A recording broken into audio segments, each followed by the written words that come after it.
Welcome back, everybody, to this Just the News, Real America's Voice special report brought to you by our good friends at AMAC. We're exploring the shutdown's impact and possible reform strategies that could flow from it. Now that we've been shut down for so long, people realize there's a lot of unessential government. I want to bring back in my special co-host for tonight, AMAC CEO Rebecca Weber, as well as our next guest, EJ Antoni, Chief Economist at the Heritage Foundation. EJ, great to have you on the show. Great to be here. Thank you so much for having me. I think we look at this extraordinary moment. We've been shut down nearly a month now, and people realize there's a lot of things that we were probably paying for in government we don't need. And when it reopens, do you think Republicans, the president, are aligned to do something smart, maybe really take that bite out of government we've been waiting for?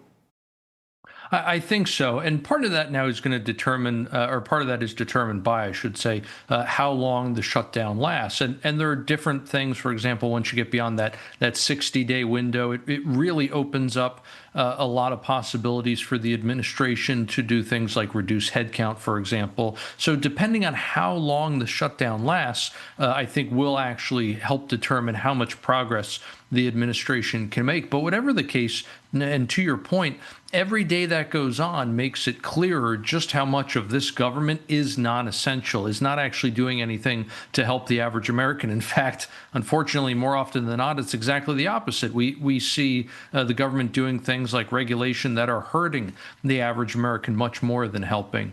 All that to say, again, the longer the shutdown goes on, I think the clearer it becomes, more and more of the government needs to be cut. And more importantly, the more political capital is generated to do so. So I think that's definitely all a step in the right direction. Obviously, it's not good from the standpoint of folks like our servicemen and women not getting paid. You know, that's certainly terrible.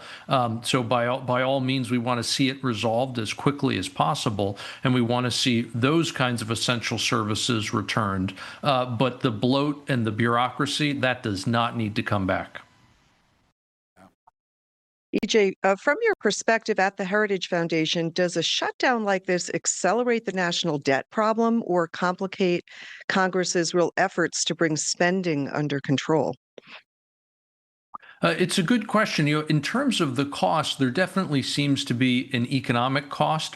However, again, this is in large part, I think, determined by how long the shutdown goes on for. So if the shutdown goes on long enough that it opens up new avenues, new opportunities for the administration to cut a lot of government jobs and cut through a lot of that red tape, you may end up seeing a lot of cost savings in the long run. But in the short term, all the different disruptions that can happen, and some of which have happened, that certainly does impose a cost on the economy. In the grand scheme of things, though, when we look at something like the national debt, it is so large, and what we're talking about right now is so relatively small. I don't think there's really going to be much of an impact, certainly not anything that's significant.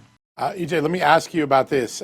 You've made some projections that 2026 could get us to a 4% growth of the American economy.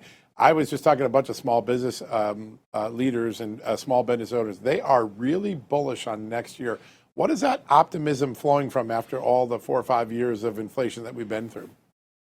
Well, a couple of things, one of which is the fact that the inflation that we have today is nowhere near what we went through, what you just said, the last 4 or 5 years. So that's very optimistic. It's gonna create a lot more stability in markets. It makes it easier for small businesses to plan, for example. It also makes it easier to save and invest because the money that you're saving is not just sitting there losing value. It's retaining more of its value. So that's all tremendously positive. But more recently, we've also seen tax and regulatory work, reform, I should say, that is going to be extremely bullish for next year. The return of full expensing is a huge provision. I think we've already seen some of the uptick in investment because of that. You should see even more next year. That's going to add to the growth outlook.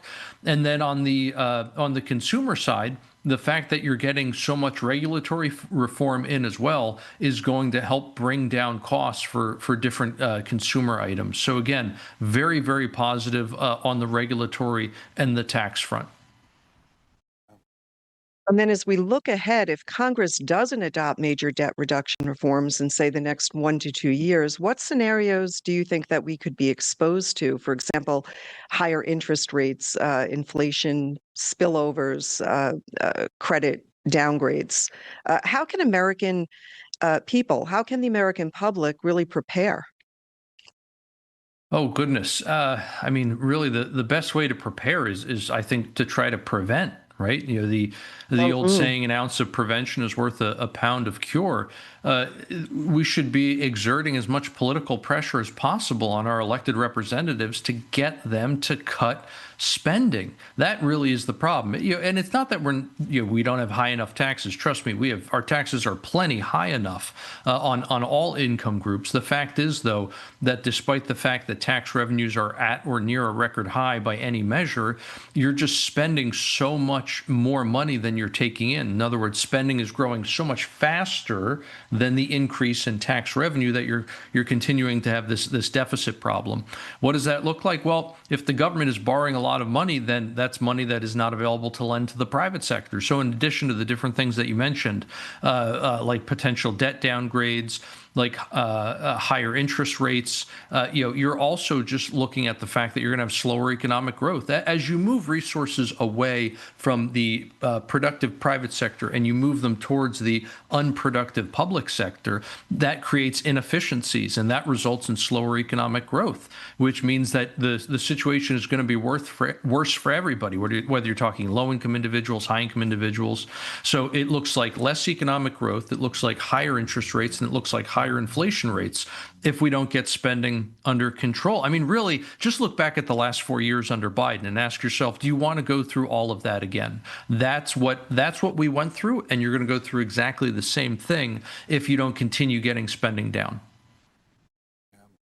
EJ, when you look at the debate we've had during the shutdown, I think for the first time, Americans got a healthy education about what really went on with Obamacare, that it actually brought premiums way up, and the only way we've been hiding it from the American people is to put tens of billions of dollars of subsidies to insurance companies to encourage them to lower the cost to us temporarily. But it never really worked.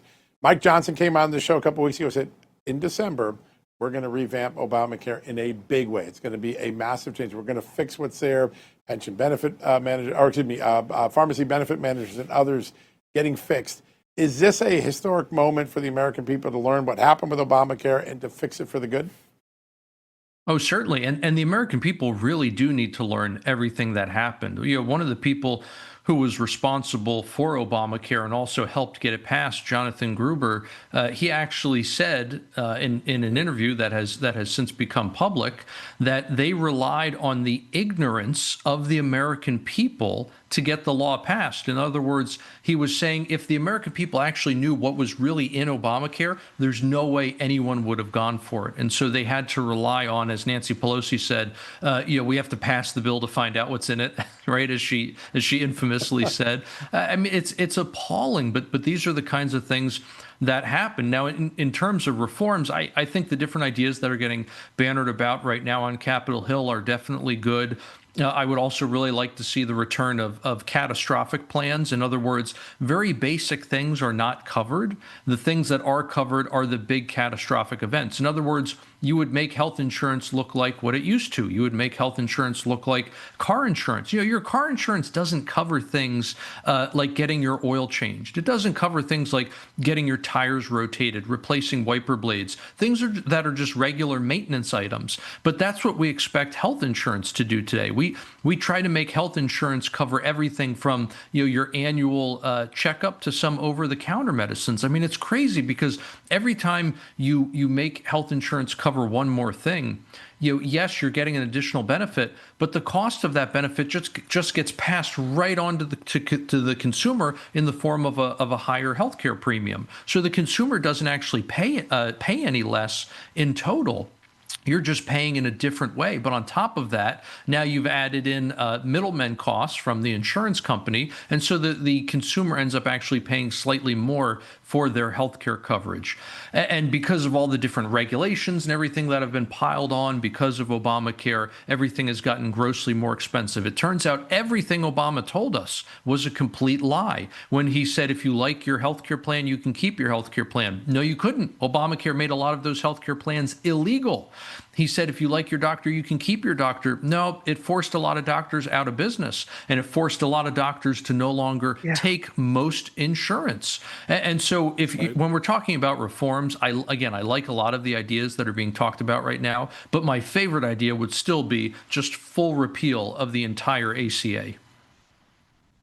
Well, history is going to show us what happens in December. Mike Johnson was pretty clear on the show. He's getting it done. So we'll see what happens. EJ Antoni, Chief Economist at the Heritage Foundation. You always help us understand these things so much better. What a great honor to have you on the show today. Thanks for joining us. Oh, it's my pleasure. Folks. Thank you for having me. Yeah, great honor. All right, folks, coming up next, Tim Dozier, Executive Director at Unleash Prosperity, will join us. But while we're in the break, it's a perfect opportunity to head over to amac.us/justice because you can join, like I do, for as little as $1.20 a month for a 5-year membership. I'm a 5-year card-carrying member. You should join me. Go do it. It's a great organization. One more time, amac.us/justice. We'll be right back.